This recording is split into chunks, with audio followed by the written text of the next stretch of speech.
네. 후보자님 아까 오후 질의 때 후보자의 장녀가 이북 형태로 출판한 수학교재 관련된 질문을 드렸습니다. 기억나시죠? 예, 예, 그렇습니다. 예, 거기에 대해서 다시 한번 좀 여쭤보겠는데요. 애초에 그 이북 형태의 수학교재에 대해서 논란이 되자 보도가 저렇게 됐어요. 원저작자 2명의 동의까지 받았기 때문에 저작권 침해 소지는 없다라고 보도가 됐고, 저희가 낸 입장문 같습니다. 예. 그리고 아까 오후 질의에서도 동일한 취지의 답변을 하셨습니다. 맞죠? 예, 제가 그렇게 답했습니다. 네, 그렇죠. 저렇게 답변을 하셨잖아요. 그죠? 본인들의 동의를 받아서 출간이 된 거기 때문에 아니, 저작권 출간할 때가 아니라 최근에 받았다는 말씀입니다. 최근에 받았다. 예, 예. 제가 아까 이건데 그렇게 말씀드렸습니다.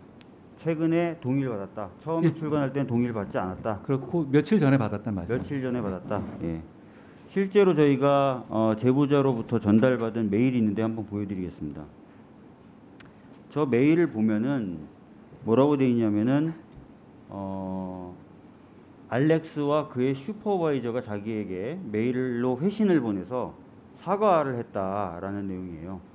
알고 계십니까? 그건 제가 잘 모르겠습니다만 아마 저게 동의를 구하는 과정일 수 있을 것 같습니다. 아까 오후에 질의하셨을 때는 먼저 따님이 뭔가 동의를 구하는 과정이 있었던 것처럼 말씀하셨는데 실제로는 이 원 저작자인 아랍에미리트의 수학자가 따님 쪽에 항의 메일을 보냈고 이게 뭐 하는 것이냐라는 항의성 메일을 보냈고 그 항의성 메일을 받자 거기에 대해서 답메일을 보내면서 사과를 했다라는 내용이에요. 알고 계십니까? 제가 오간 메일이 아니어서 저 이메일은 제가 처음 봅니다. 근데 아까 말씀드린 것처럼 저분이 이 저작권을 그 책에 사용하는 것을 허락해줬기 때문에 지금 아마존에 보면은 이분인지 모르겠습니다. 하여튼 원저자의 이름까지도 거기에 지금 넣어서 게시되어 있는 상태로 알고 있습니다. 그러니까 중요한 부분은요. 따님이 원저작자에 전혀 동의받지 않고 책을 출간을 한 거고요.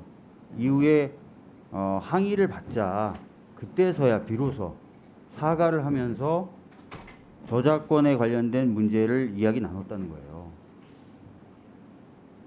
저기 보면은 뭐라고 되어 있냐면 사과를 하는 메일을 보냈다는 것뿐만 아니라 자기는 아직 아무것도 결정을 못했는데 뭔가 협상이 이루어져야 될 것 같다라는 문장도 있어요.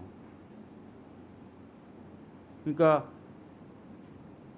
문제가 충분히 될 수 있을 만한 것임에도 불구하고 저작권 침해로 나간 것이고요. 항의를 받자 그제서야 사과하고 저작권 관련된 협의를 한 겁니다. 그 경위는 제가 잘 모르겠는데요. 게다가 저게 수학 문제이기 때문에 저분들도 완전히 저걸 창작한 것은 아닌 것으로 알고 있습니다. 그렇기 때문에 그 문제에 대해서 문제 소지를 없애기 위해서 저작권에 관해서 동의를 받은 것으로 알고 있는데 그 구체적인 경위에 대해서는 제가 뭐 따로 말씀드린 적은 없었고 뭐 항상 기억은 저희가 제가 알고 있는 따님에 부분이 대해서 아닙니다. 여쭤보면은 답변하시는 취지가 나하고는 관련 없다. 내 딸이지만 나하고는 관련 없다는 말씀을 자꾸 하세요. 부모로서 사실 그런 말씀을 듣고 국민들이 딸이지만 관련 없구나 이렇게 생각할 사람들이 있을까요? 지금 의원님 말씀하신 것과 제가 아까 말씀드린 거하고 별로 차이가 나는 것 같지는 않습니다. 저작권 위반 행위로 나갔고 거기에 대해서 저작권자가 항의를 했고 그제서야 저작권에 대한 협의가 이루어졌다. 저작권 위반 행위가 있었다. 명백히. 그것을 저작권자가 항의까지 했다. 라는 것이죠. 의원님, 저 책에는 그게 비영리 목적이라면 써도 된다는 전제가 있었던 책입니다. 그리고 제 딸이 그거 올릴 때는 이게 비영리 목적이라는 점을 명시한 상태에서 올린 것이었고요. 그렇기 때문에 그걸 저작권 위반이다라고 단정해서 일률적으로 말씀하시는 것은 거기서는 동의하기는 어렵습니다. 후보자님, 저는 오히려 후보자님 말씀이 더 이해가 안 가요. 만약에 아무 문제가 없으면 따님이 왜 사과합니까? 자, 그리고 따님 혼자 결정한 게 아니에요. 저 메일을 보면은 알렉스 앤드 허 슈퍼바이저라고 돼 있어요. 엄마를 얘기하는 걸 겁니다. 뭐 엄마인지 아닌지 몰라도 여러 사람들이 검토해서 이건 문제가 있다 해서 사과를 한 겁니다. 책임 있는 감독자도 같이 사과를 한 거예요. 그래서 저런 행위가 도덕적으로 뭐 아무 문제 없다는 식으로 자꾸 얘기하시는 것을 받아들이라고 얘기하시는 거는 좀 지나치신 것 같고요.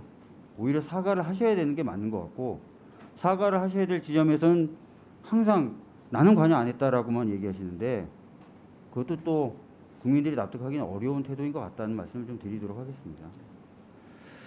자, 다음 질의를 좀 이어가도록 하겠습니다. 최근에 그 후보자께서 고발사주 의혹 관련돼서 무혐의 처분을 받으셨습니다. 맞죠? 예. 예.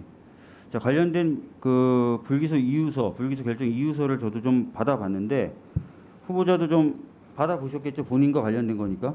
아니요, 저는 받아보지 못했습니다. 받아보지 못하셨어요? 예.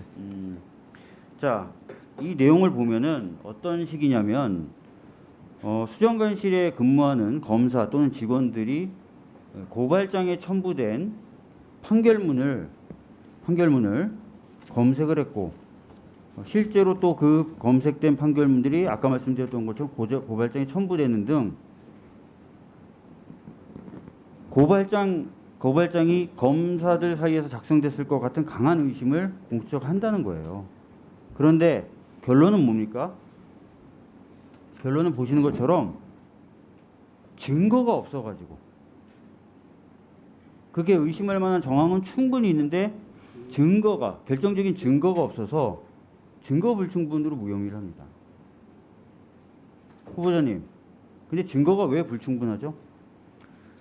공수처의 판단이고요. 그리고 위원님 잘 아시다시피 모든 불기소장은 증거가 없다는 이유로 자, 무혐의를 합니다. 한번 보실까요? 자, 보시면 이 사건과 관련이 있다고 하는 네. 하드디스크를 포맷한다, 텔레그램 메시지를 삭제해버린다, 카톡 메시지를 삭제해버린다, 비밀 채팅방을 삭제했다, 안티 포렌식 앱을 설치해서 포렌식을 못하게 만들었다. 증거를 확보할 수가 없었던 겁니다.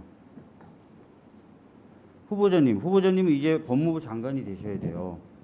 자기 증거를 자기가 인멸하는 건 당연히 범죄가 안 되죠. 근데 너무나 뛰어난 법기술자들이 자기가 범죄를 저질러 놓고 그 법기술을 이용해서 증거를 철저히 인멸합니다. 그러고 나서 무혐의 또는 무죄 판결을 받습니다. 그럴 수 있겠죠. 근데 그 사람이 버젓이 검사로서 다른 사람의 범죄를 수사하고 기소하고 하는 거 일반 국민의 법감정상 어떨 것 같습니까? 저는 저 사안과 무관하기 때문에 제가 저분들이 어떤 행동을 한 것에 대해서는 제가 알지 못합니다.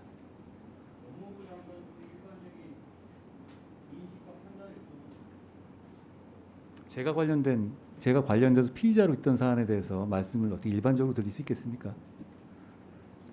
수고하셨습니다. 다음은